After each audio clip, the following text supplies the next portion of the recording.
So we'll start this speech on empathy, and I'm going to talk about how you're going to feel your patient, how you're going to understand your patient. So start with some theory. What is empathy? Empathy is the ability to understand and share feelings, thoughts, and experience of the patient and respond appropriately. So there are few things in this definition. It's just not a reflex thought you are going to get when you see a patient. You need to get facts. You need to get knowledge about the patient, their background, their beliefs, and then try to understand what they are going through, trying to get to know how they are feeling at this situation, and then respond appropriately to that situation, not to a predetermined, already planned situation.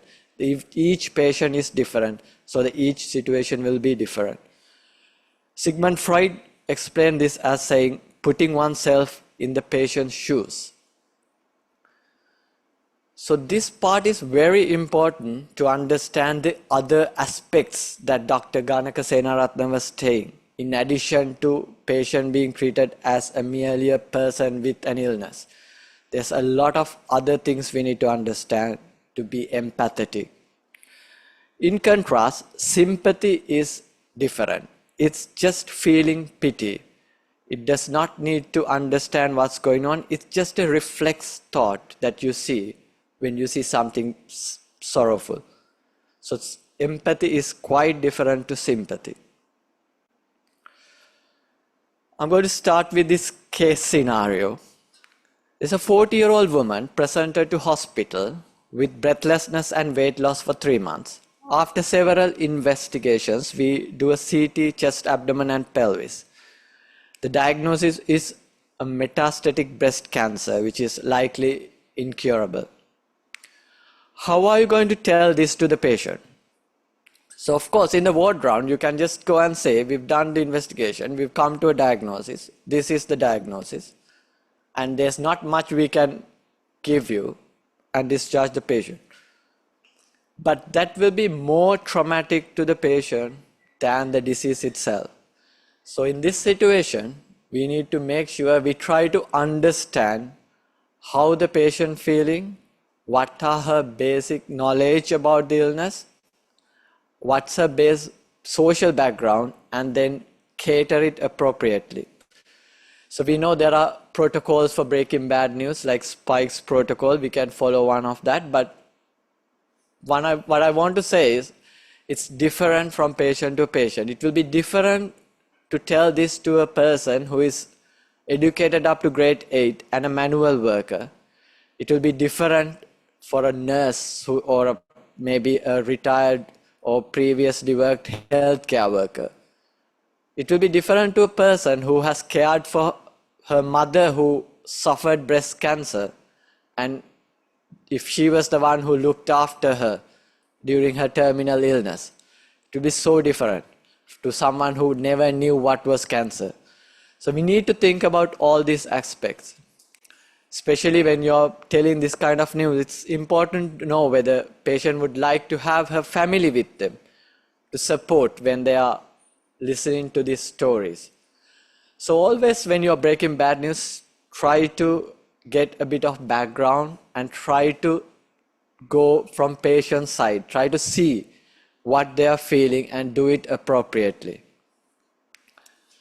So there's a lot of neuroscience behind empathy. It's not just a reflex, as I said earlier. Multiple brain areas are involved. So it's a complex, high-order brain function. So like any other complex, high-order brain function, this needs to be developed, practiced. It won't be with you from birth. So you need to have more and more connections in the brain by practicing them. Then only you can be empathetic.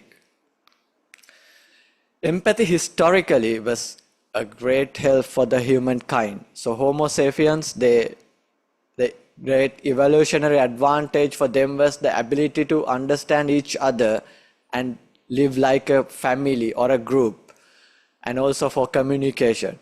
So we can say basically empathy made us human. I'm going to go to another case scenario. A 50-year-old man who is in the ward. He's been treated for a non-ST elevation MI. He was given 5 doses of enoxaparin. You've seen him in the afternoon, and you go back to your on-call room. The nurse calls you and tells that now the patient is saying he wants to go home. How are you going to approach this situation? You're very tired as the on-call doctor. You can just say, yes, he has a right to go if he has mental capacity. So just ask him to sign the ticket and go. And you don't have to come and talk to him. Is that legally incorrect? Not really. So you don't discharge the patient. He has the right to go home. So he discharges himself. But what happens next? He was discharged without a card, without any medicines. He goes home. 2 weeks later, you see him back in the emergency department, but now he is in cardiac arrest. Attempted CPR failed and patient passes away. It's not a very good outcome, isn't it? But if you had time to go to the patient and try to understand what's going on, things can be quite different.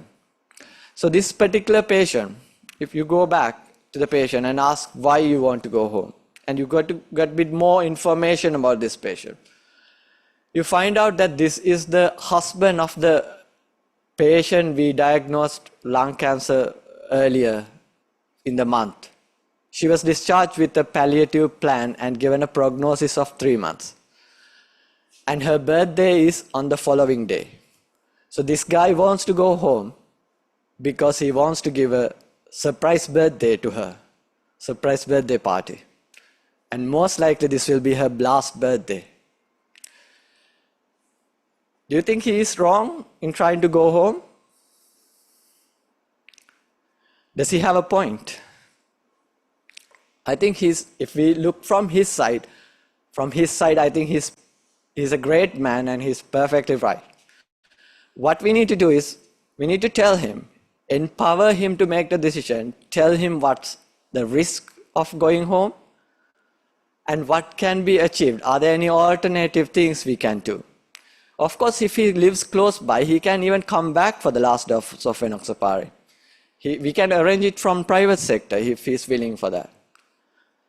Make sure we give the medicines to go home with, even if he goes against medical advice by signing himself.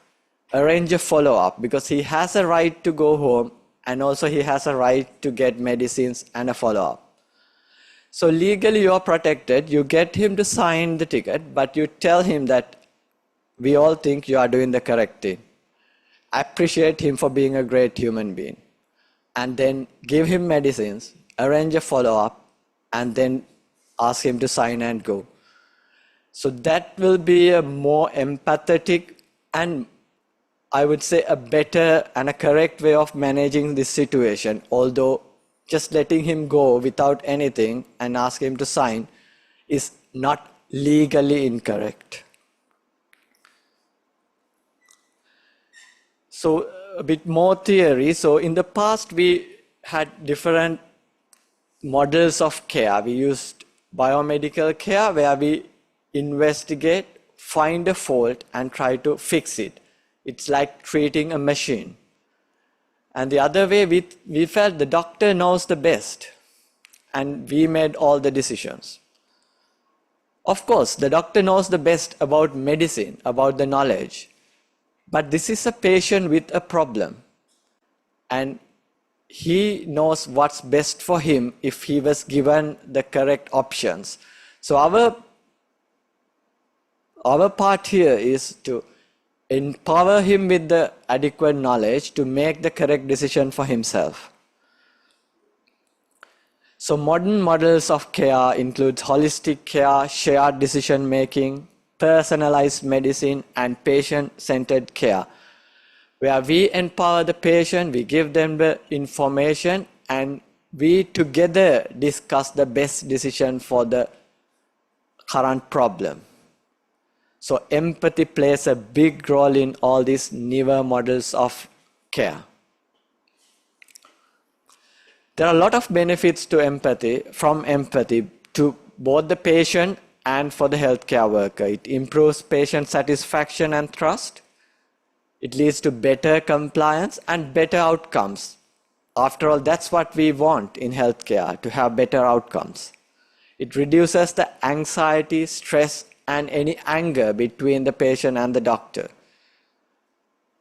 And for the doctor, it helps to do better decision making, and also improves well-being, improves the burnout. Because if you go on seeing people and not agreeing with what they want, end of the day you will feel really tired and fatigued. But if you are discussing and coming to a decision together, you'll feel happier, and then you'll definitely feel less burned out.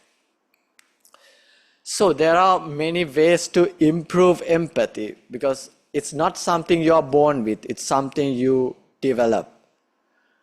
Most important thing is active listening. Clarify things when there's a doubt. Ask the patient why you want to do that, why you think that. That will solve a lot of issues. Understanding cultural and emotional background and their viewpoint. Always think patients are the partners of decision making rather than a passive recipient of your decision. One important thing in practicing empathy is practicing mindfulness. It helps to concentrate, it helps to regulate your emotions and stop stereotyping and see each patient as an individual.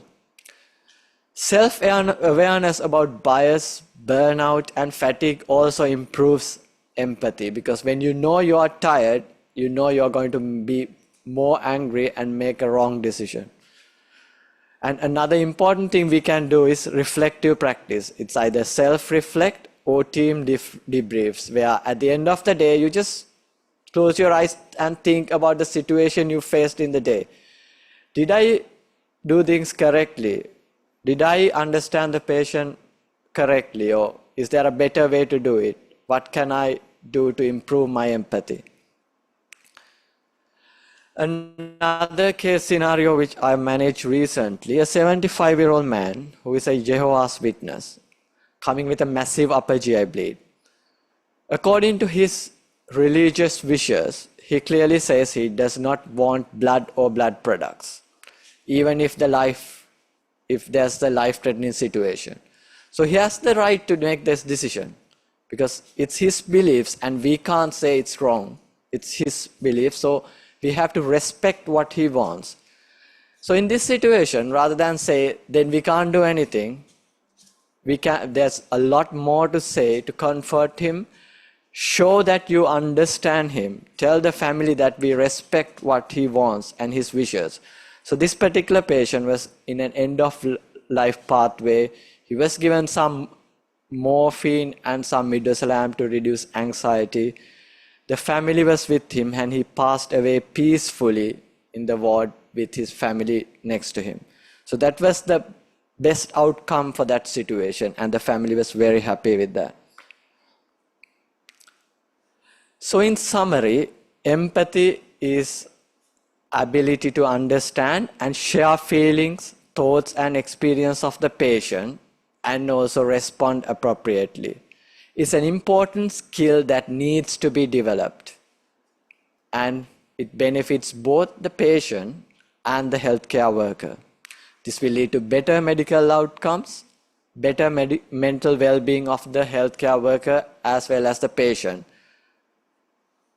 So please be empathetic to your patient and try to understand what they are going through. Thank you very much.